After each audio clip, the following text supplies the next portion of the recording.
The reception of the Star Wars sequel trilogy has been as interesting as it is infuriating. Force Awakens got mostly positive reviews from people with a small but vocal hate base. But most people wouldn't say it was the best Star Wars movie. Last Jedi was either incredibly loved or incredibly hated, with very little in between, to the point where even 5 years after it came out, I can still find people saying it's either a revolution of cinema or the death of a franchise. Rise of Skywalker's reception was all over the place. There were those who loved it and hated it, but those seemed to be a minority. Most ranged in the not very good, kinda disappointing to the yeah, it's fine, not great categories. Kylo Ren, played by Adam Driver, has found out that Emperor Palpatine is still alive and building another planet destroyer, and now it's up to Finn, Poe, Rey, and BB-8 to stop him.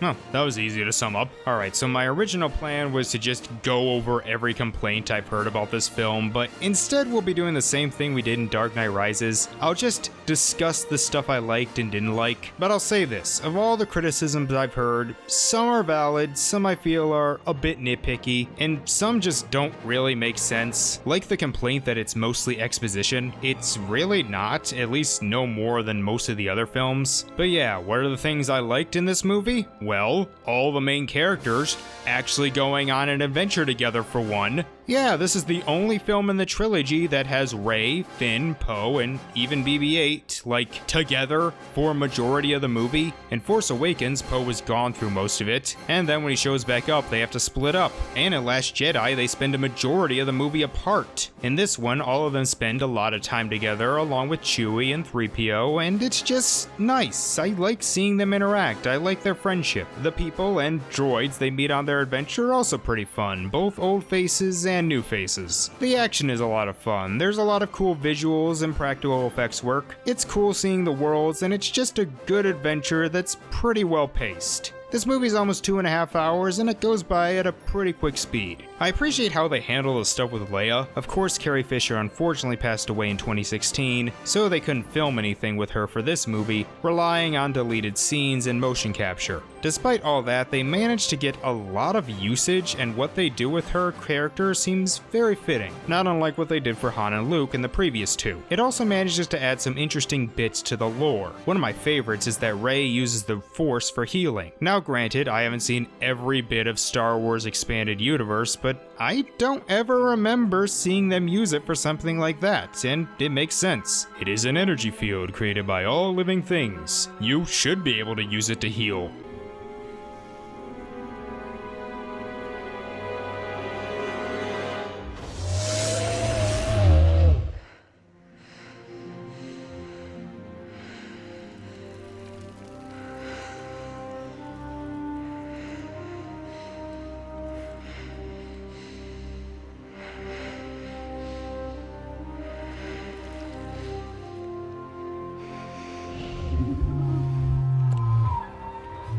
But probably my favorite part of the movie, and what ultimately makes it work for me, is the stuff between Rey and Kylo Ren. Not that last scene with them together, that was forced and just put in for fan service. I mean the arcs they go through. Rey becoming a Jedi, and Kylo dealing with his inner demons. That's the stuff I was most interested in, and that the movie mostly delivered on. Even people who don't care for this movie usually agree those were the best parts. Now there is stuff I don't like. First, the last act is a major ripoff of Return of the Jedi. Much like how Force Awakens took a lot from New Hope, this copies most of its finale from Jedi. I do actually think it handles Kylo's turmoil over whether to go to the light or dark side better than Vader, because it was actually built up over the 3 movies rather than just happen at the last minute. But yeah, overall Jedi is a better finale. Some of the editing is a bit off, like some scenes feel like they're missing parts. Finn and Poe don't really have arcs. They are there and do a lot, but they don't really grow or change much. Maybe John Boyega was right, they didn't have any ideas for Finn after Force Awakens. I mean, what's everyone's least favorite part of The Last Jedi? Finn and Rose in that weird casino. But even then, he at least learned he doesn't have to sacrifice himself to be a hero. Speaking of Rose, she gets completely shafted. Although maybe that was done out of kindness for Kelly Marie Tran after the harassment she got. But mainly any problems I have a hard time defending come from Palpatine returning.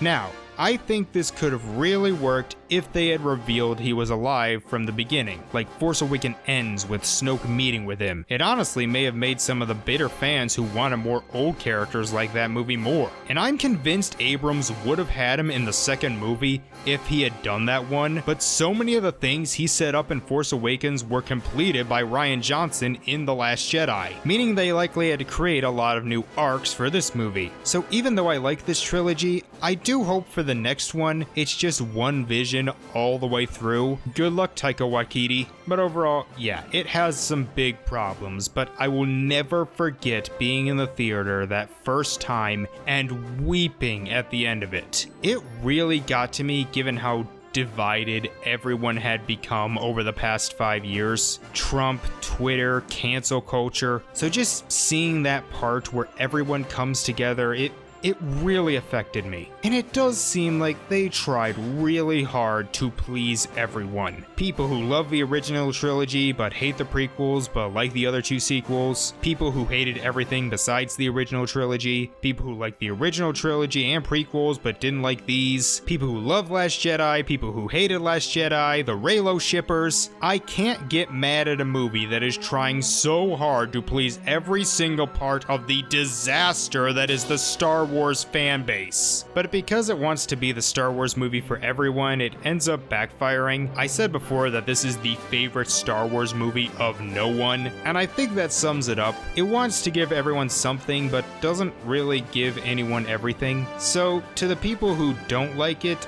I will say this. This is probably, on an objective level, the worst movie in the 9-film Skywalker saga, just based on the fact that they clearly had to make up a lot of things off the fly after Last Jedi pretty much completed a lot of the arcs of Force Awakens. But I do think it is a more complete film than Rogue One and Solo, two movies I liked, but you could see the production troubles on the screen. A majority of this movie are not those cringy lines you see on Twitter. I do want to see more with these characters. I know they've done like animated stuff like the Lego specials, but I want a Disney Plus miniseries. You probably won't get John Boyega back unless he's allowed to write it, but you can get Daisy Ridley, Oscar Isaac, maybe even Kelly Marie Tran if she's willing. For Rise of Skywalker, objectively it probably deserves like a 7 out of 10, but because that ending managed to hit me so hard, and because I kinda want to see if I can piss off the most amount of people, I'm giving it a 9. As for Abrams, I'm not sure what his next film project is. He isn't set to direct anything yet, and even mostly taking a break from producing besides the next Star Trek movie. Good luck, Mr. Abrams. I hope the toxic fans haven't stopped you from making movies, because you have a lot of talent.